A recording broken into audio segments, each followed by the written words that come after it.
The film begins with Lauren, a young girl who is born into the world of acting.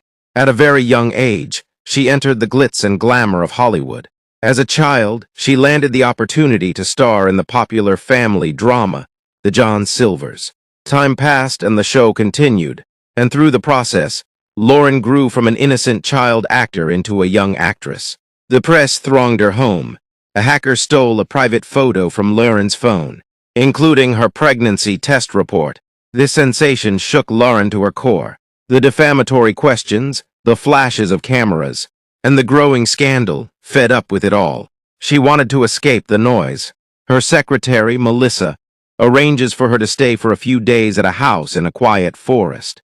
As planned, Melissa gets into her car and leaves through the main gate, making the media think Lauren has left the house.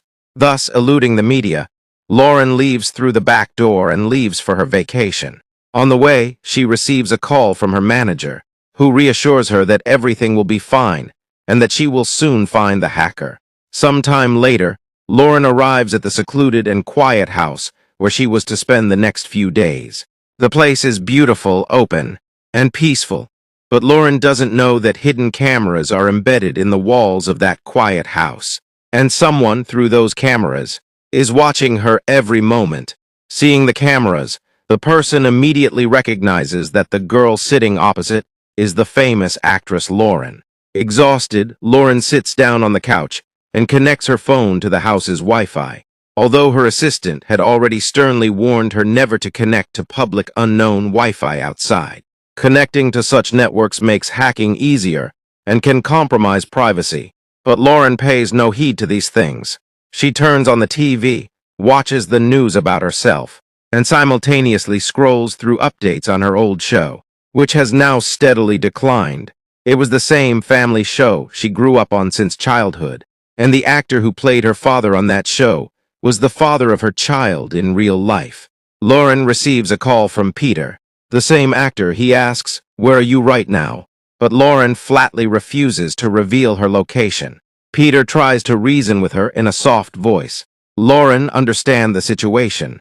We have to handle everything very carefully so that our lives, our image, our relationship, and most importantly, our show are not ruined. If the pregnancy comes out, everything will be over. He then suggests another solution. If it's too late to take the medicine, I'll send the doctor home. If you want, you can get rid of this problem forever. Peter says, "I'll cover the cost of everything. Just tell me your location." Lauren flatly refuses to reveal her location. Hearing her cold voice and hesitation, Peter begins to put more pressure on her. He knows she's married and has children, and if the pregnancy comes out, Lauren's professional and personal life could be ruined. Peter paces around anxiously. At that moment, his assistant, named Crife, sits in front of him. Seeing the situation, Crife speaks calmly. "Sir, this matter is certainly difficult, but not impossible. Just give me a signal, and I'll take care of everything. Just wait. Things will turn in your favor." In Crife's voice, now the sternness set in.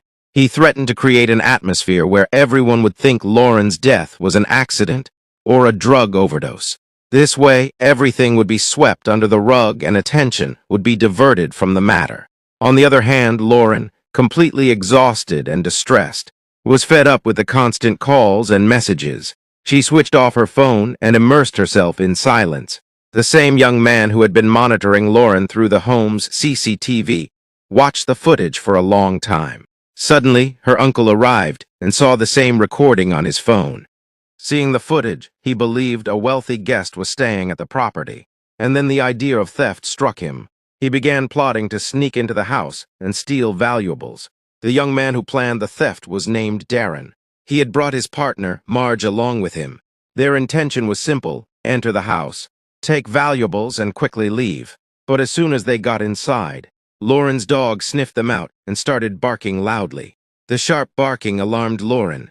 She realized a stranger was present in the house.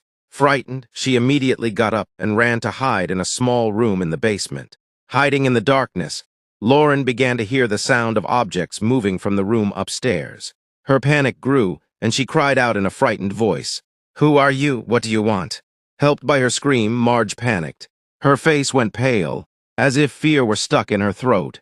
But Darren immediately rebuked him, saying, "Shut up, we didn't come here for that. Just pack up and get out of here as quickly as possible." But Marge refused to back down. Along with his nervousness, greed and suspicion also surged within him. He leaned toward Darren and said, "No, this girl won't keep quiet. She'll definitely get us into trouble. It's too dangerous to leave her alone." Meanwhile, while Darren and Marge were arguing, the owner of the property suddenly arrived. He had been monitoring Lawrence constantly through his phone, and after watching the footage, he realized that Darren and Marge had entered his house with the intention of stealing. The owner warned in a stern voice, "Don't do what you're doing. This girl is very famous. If anything gets out, it will be a disaster for all of us." At that very moment, Lauren's frightened voice, hidden inside, was heard again. In a trembling voice, she said, "Take whatever you want. I won't tell anyone, just leave me. I'll leave, just don't hurt me." Marge opens the door again and tries to threaten Lauren, but Darren and the owner try to stop him amidst the scuffle. Marge's gun suddenly goes off, hitting the owner. Darren is terrified at the sight of blood, but Marge doesn't stop there. Darren pleads, "Stop it, Marge, take care of this." But Marge, without caring, fires a second shot, killing the owner. Darren was completely terrified by what he saw. He began shouting at Lauren, "This all happened because of you. We should have killed you first. Then my nephew would have lived." In a fit of rage, he breaks the latch on the cabin door and throws it away. Marge says in a cautious and composed voice, "Stay here, don't let anyone in. I'll bring the body lifting and handling equipment." As soon as Marge leaves, Darren panics and wanders around. Meanwhile, Lauren's room's latch has broken, leaving her trapped inside. He tried his best, knocking on the door, pushing it, trying to open it with force, but it won't open. On the contrary, his palms and arms are injured. Trembling with desperation and fear, Lauren finally screams, "Is there anyone? Help get me out." But there was no one around. Her voice faded into the empty silence. Lauren even called out to her pet dog, but it had run away in fear. Exhausted and weeping, she fell asleep in the same cramped room. When she woke in the morning, she saw that there was only a water heater and a bulb with broken wires. Somehow she fixed the wires and the bulb lit up. As the dim light spread, she became fully aware of her situation. Intense hunger, fear, anxiety, and a strange pang of emptiness were constantly rising within her. She sat down, clutching her stomach. Hunger, thirst, and fear were gnawing at her simultaneously. Tears began to fall from her eyes again. Just then she heard the faint sound of water dripping from above. She looked up and saw there was a water pipeline near the ceiling. Lauren began tapping the walls of the room in a panic, checking. She realized that this room was hollow inside.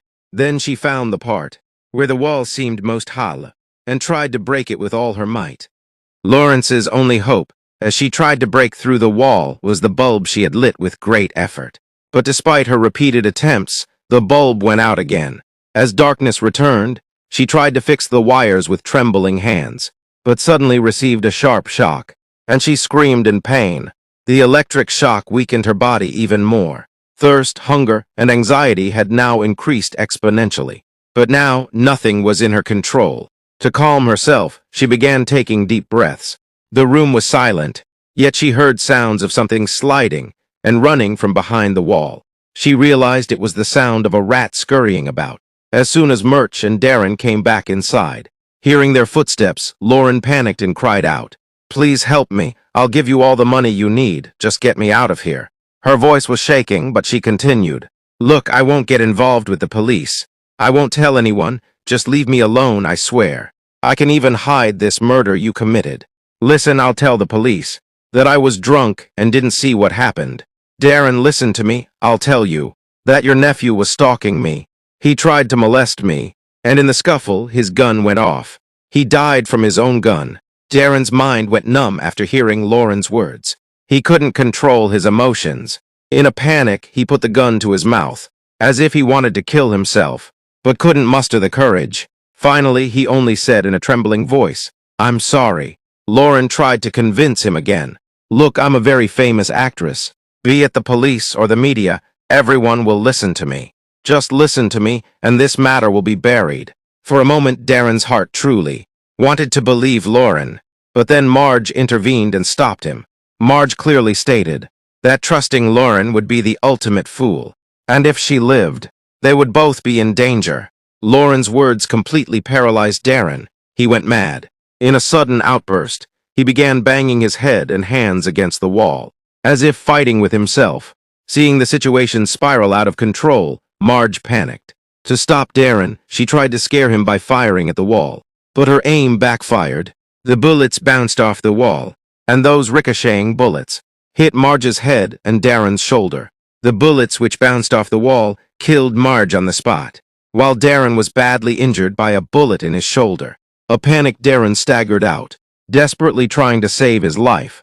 Trapped inside, Lauren screamed from behind the door with all her might. "Please don't leave me like this. I'm pregnant, please don't do this. You can't leave me here to die." But Darren, broken by his wounds and fear, without listening to a single word of her cries, walked away with faltering steps. Even when he heard Lauren's voice, he couldn't muster the courage to stop. His steps only grew farther away, and the silence in the cabin grew heavier. Meanwhile, Darren somehow made it to the hospital, but collapsed as soon as he entered. Meanwhile, Lauren, imprisoned in the cabin, was completely weakened. Hunger, thirst, and fatigue had drained all the strength from her body. Just then, a rat suddenly passed over her, and the shock rekindled her courage. Lauren knew that if she didn't fight today, she would die right there. With trembling hands, she tried to reconnect the broken wires in the wall, and tried to turn on the bulb to keep a tiny ray of hope alive in the darkness. The bulb finally lit, and that tiny light rekindled hope in Lauren's heart. Just then, she spotted an iron pipe nearby. She picked up the pipe with trembling hands, and managed to kill the rat with it. But she did all this while hungry and thirsty, and the exhaustion had completely exhausted her body. Holding her breath, she collapsed again, weakened, and lay there exhausted. And everything starts to blur. Gradually, her breathing becomes faster, and she begins to hallucinate. Then the scene changes. Now the police are talking to Darren in the hospital. The doctor explains that while Darren was unconscious, he repeatedly mentioned the name of a pregnant woman. But because Darren was intoxicated, his words cannot be trusted. The scene changes. We now see inside the cabin, where Lauren's condition has deteriorated significantly. The pain is clearly visible on her face, and the intensity of the pain has increased so much that she seems about to die. Lauren's thirst has become unbearable. Dangling above, she begins to lick a few drops of water dripping from the pipe, but her thirst remains unquenched. She even starts licking the water that has fallen on the ground below. These few drops give her some strength again, and she slowly tries to get up. Now Lauren picks up the same iron pipe, with which she had killed the rat earlier. She begins to break down the wall with all her might. But as soon as the wall breaks, she is shocked and disappointed, because there was another brick wall behind it. Now she could not go out that way, but then she sees a rat's nest inside that wall. Lauren's luck was on her side this time. In that small nest inside the wall, she finds an old hammer. Hope returns to her face at the sight of it. Maybe now, with the help of this hammer, she can break down the door and get out. But then the situation changes again. A water pipe hanging from above suddenly bursts, and within moments, the entire cabin begins to fill with water. The scene then shifts.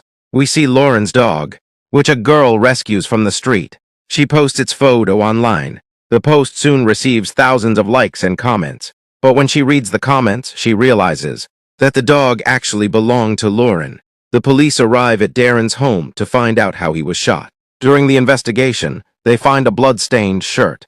Meanwhile, Peter's friend, Croft, who was trying to kill Lauren at his behest, approaches her after seeing her post.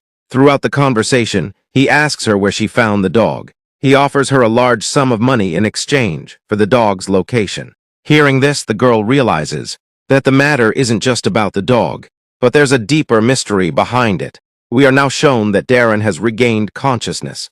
The police are present in his room and are interrogating him. They ask about his nephew and his friend, Murch, but Darren flatly refuses to reveal anything about them. Darren tells the police that he knows nothing about his nephew and friend, Murch. When the police ask who shot him during the attack, Darren replies, "It wasn't anyone else who shot him. It was my fault. I was shooting at him to break a lock, but it bounced back and hit me in the shoulder." The police tell Darren that they searched his house and found a blood-soaked shirt, which has now been sent for forensic examination. The police say they will soon find out whose blood is on the shirt. The scene changes. We now see Lauren again, using the hammer, trying to break the door hinges. At the same time, the scene changes. We now see Croft, who has arrived at the clinic, where the girl had brought Lauren's dog. Croft gives the doctor money and says, "Call that girl to your clinic. I have something important to talk to her about." The doctor also realizes that Croft is up to something, so he calls the girl and warns her, "Wherever you are, disappear immediately with that dog, or your life could be in danger." Meanwhile, we see Darren asking the doctor and the police for permission to go to the bathroom, and as soon as he gets the chance, eludes them and escapes from the hospital. As soon as he gets outside, he quickly starts a car and drives straight to the same house. Meanwhile, water was rapidly filling up inside Lauren's cabin. If she hadn't been able to open the door within moments, she would have drowned. Then it's shown that the girl, who was trying to escape with Lauren's dog, was now being pursued by Croft. Just then, Lauren's dog leaps from the moving car and quickly runs towards the house where Lauren was trapped. Meanwhile, the dog frantically searches for Lauren, while Lauren struggles desperately in the water. She almost drowns while trying to open the door. Just then, Darren arrives. Before Darren can fully open the front door, Croft, who had followed the dog, enters the room. Upon entering, he sees two bodies already lying there, and Darren is also present. Without thinking twice, Croft raises his gun and fires a shot directly at Darren's head, killing him instantly. Croft then immediately calls his boss, Peter, and angrily declares, "Now I want double the money for this job, because things have gotten really bad. Instead of one murder, there are now 4. With that, he hangs up and begins searching the house for Lauren. Then he notices a cabin from which water is gushing out rapidly, and immediately realizes Lauren is somewhere inside. He cautiously approaches the cabin to see what's going on inside. Just then, a loud noise comes from inside. Lauren, who had been trying with all her might to break down the door, finally succeeds. The next moment, the door slams open with a powerful force of water, crashing directly onto Croft, knocking him to the ground. The water begins to spill out. The door had fallen on Croft, and Lauren lay unconscious on top of it. Just then, the girl arrives, the same one who found Lauren's dog. She had followed the dog to this spot. At that moment, the girl grabs Lauren's hand and pulls him up, saying, "It seems someone killed your bodyguards." But as she speaks, the atmosphere suddenly turns terrifying. Croft, who had been unconscious, slowly gets up. He has the same gun in his hand again, and without a moment's delay, he aims it directly at Lauren. The girl tries to stop Croft, but can't hold on for long against his strength. Lauren seizes the opportunity and flees. In a fit of rage, Croft punches the girl hard, causing her to fall unconscious. We see Lauren hiding in a corner, waiting for the right moment. As Croft appears, he picks up an iron pipe from behind and hits her hard on the head. Croft falls to the ground, unconscious. At that moment, her phone rings. Peter's name flashes on the screen. Lauren receives the call but remains silent. The sounds on the other end of the phone tell her that Peter was the one who plotted her death. Just then, Croft begins to regain consciousness, but before he can react, Lauren smashes the pipe hard on her head, and this time her head explodes. Blood began gushing from her head like a fountain. That Lauren's face turned completely red, but ultimately she survived. The police arrived shortly after. They recognized Lauren and brought her to safety. A crowd of media gathered outside, cameras flashing, questions abounding. Lauren immediately asked for her phone and posted the same photo on her social media, the photo that had previously disgraced her life.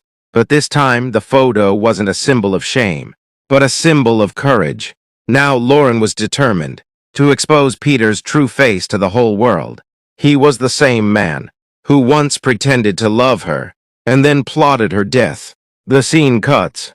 The story returns to Lauren's friend, Peter, where the media is gathered around him and questioning him about Lauren. Peter lies to the cameras, saying that Lauren's entire story was just an act. But now no one believes him. Just then the police arrive and arrest him for plotting Lauren's murder. Finally, the culprit meets his end, and this thrilling story comes to its perfect conclusion.